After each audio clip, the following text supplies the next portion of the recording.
नमो भगवते वासुदेवाय।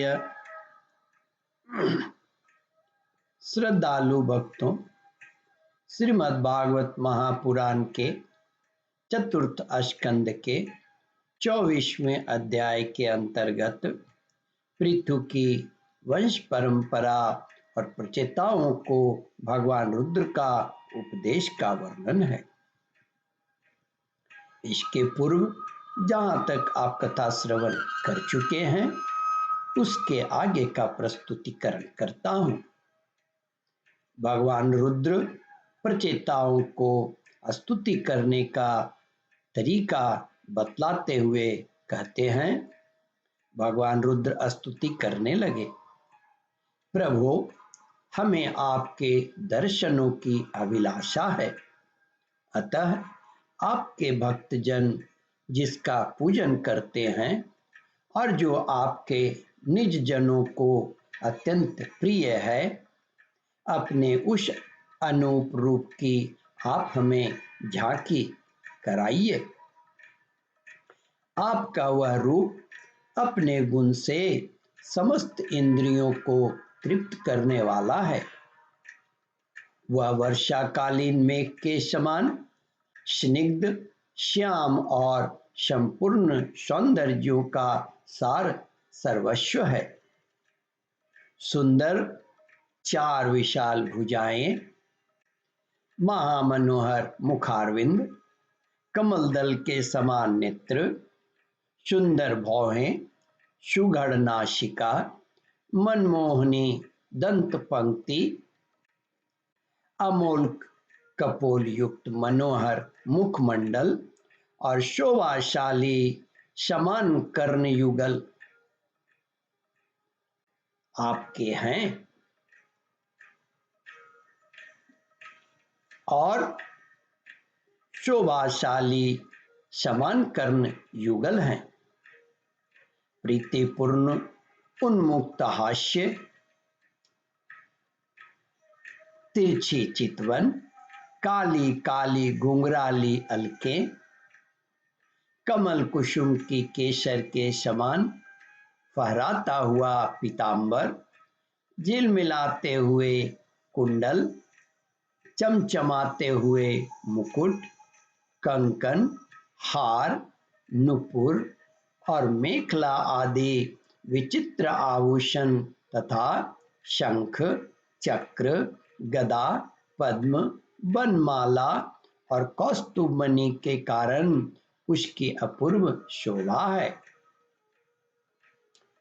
भगवान रुद्र स्तुति करते हुए बतलाते हैं, प्रभु अपने उस अनूप रूप की आप हमें झांकी कराइए।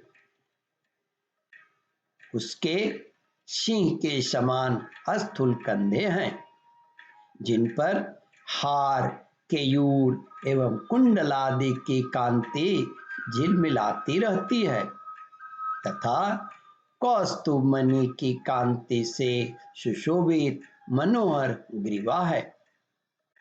उसका श्यामल वक्ष स्थल श्रीवत्स चिन्ह के रूप में लक्ष्मी जी का नित्य निवास होने के कारण कसौटी की शोभा को भी मात करती है। उसका त्रिवली से सुशोभित पीपल के पत्ते के समान सुडौल, पीपल के पत्ते के समान सुडौल उदर, श्वास के आने जाने से हिलता हुआ बड़ा ही मनोहर जान पड़ता है। उसमें जो भंवर के समान चक्रदार नाभि है, वह इतनी गहरी है कि उससे उत्पन्न हुआ यह विश्व मानो फिर उसी में लीन होना चाहता है। श्यामवर्ण कटी भाग में पीतांबर और सुवर्ण की मेखला शोभायमान है। समान और सुंदर चरण, पिंडली, जांग और घुटनों के कारण आपका दिव्य विग्रह बड़ा ही सुघड़ जान पड़ता है। आपके चरण कमलों की शोभा शरद ऋतु के कमल दल की कांति का भी तिरस्कार करती है। उनके नखों से जो प्रकाश निकलता है वह जीवों के हृदयांधकार को तत्काल नष्ट कर देता है। हमें आप कृपा करके भक्तों के भयहारी एवं आश्रय स्वरूप उसी रूप का दर्शन कराइए। जगत गुरु, हम अज्ञान वृत प्राणियों को अपनी प्राप्ति का मार्ग बतलाने वाले आप ही हमारे गुरु हैं। भगवान रुद्र स्तुति करते हुए कहते हैं, प्रभु, चित्त शुद्धि की अभिलाषा रखने वाले पुरुष को आपके इस रूप का निरंतर ध्यान करना चाहिए। इसकी भक्ति ही स्वधर्म का पालन करने वाले पुरुषों को अभय करने वाली है। स्वर्ग का शासन करने वाले इंद्र भी आपको ही पाना चाहते हैं तथा विशुद्ध ज्ञानियों की गति भी आप ही हैं। इस प्रकार आप सभी देहधारियों के लिए अत्यंत दुर्लभ है। केवल भक्तिमान पुरुष ही आपको पा सकते हैं।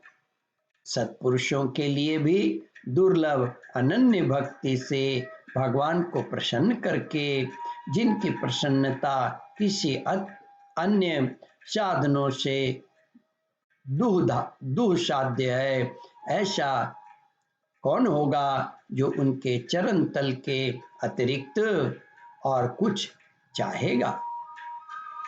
जो काल अपने अदम्य उत्साह और पराक्रम से फड़कती हुई बाहों के इशारे से सारे संसार का संहार कर डालता है, वह भी आपके चरणों की शरण में गए हुए प्राणी पर अपना अधिकार नहीं मानता।